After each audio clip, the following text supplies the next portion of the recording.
പശ്ചിമ ബംഗാളിൽ മുഖ്യമന്ത്രിയായി സത്യപ്രതിജ്ഞ ചെയ്ത സുവേന്ദു അധികാരി. ഈശ്വരനാമത്തിലാണ് സുവേന്ദു അധികാരി സത്യപ്രതിജ്ഞ ചെയ്തത്.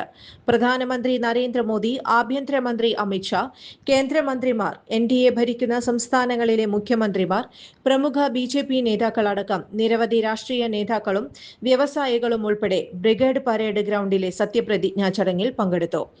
സുവേന്ദു അധികാരി സത്യപ്രതിജ്ഞയോടെ ബംഗാളിൽ ചരിത്രം കുറിക്കുകയാണ് BJP. ബംഗാളിലെ BJPയുടെ ആദ്യ മുഖ്യമന്ത്രിയാണ് സുവേന്ദു അധികാരി. 293 സീറ്റിൽ 207 സീറ്റുകളിൽ വിജയിച്ചാണ് BJP ബംഗാളിൽ അധികാരത്തിലെത്തുന്നത്. നിയമസഭാ കക്ഷി യോഗത്തിൽ മുൻ സംസ്ഥാന അധ്യക്ഷനായ ദിലീപ് ഘോഷാണ് സുവേന്ദു അധികാരിയുടെ പേര് നിർദ്ദേശിച്ചത്. മന്ത്രിസഭാ രൂപീകരണം ഉൾപ്പെടെയുള്ള ചർച്ചകളിലേക്ക് BJP കടന്നു. 2 ഉപമുഖ്യമന്ത്രിമാർ ഉണ്ടാകുമെന്നാണ് സൂചന. കേന്ദ്ര നിരീക്ഷകനായ ആഭ്യന്തരമന്ത്രി അമിത്ഷാ അധികാരിയെ നിയമസഭാ കക്ഷി നേതാവായി പ്രഖ്യാപിക്കുകയായിരുന്നു.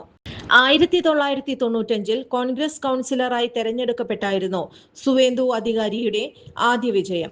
ശേഷം തൃണമൂൽ കോൺഗ്രസിലെത്തിയ സുവേന്ദു 2020 BJPയിലേക്ക് ചേക്കേറിയത്. മരുമകൻ അഭിഷേക് ബാനർജിയെ മമത പാർട്ടിയിലെ രണ്ടാമനാക്കിയതോടെയായിരുന്നു സുവേന്ദു തൃണമൂൽ കോൺഗ്രസ് വിട്ടത്.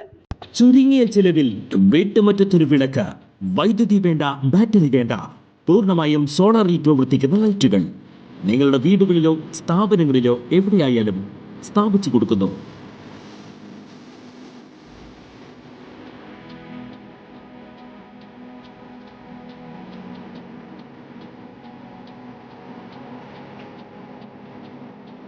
ഹാർഡോൾ സോളാർ ലൈറ്റ്സ്. കൂടുതൽ വിവരങ്ങൾക്ക് വിളിക്കേണ്ട നമ്പർ 9447132148. കൂടുതൽ വാർത്തകൾക്ക് ഞങ്ങളുടെ ചാനൽ സബ്സ്ക്രൈബ് ചെയ്യുക. ഫേസ്ബുക്ക് ഫോളോ അപ്പ് ചെയ്യുക.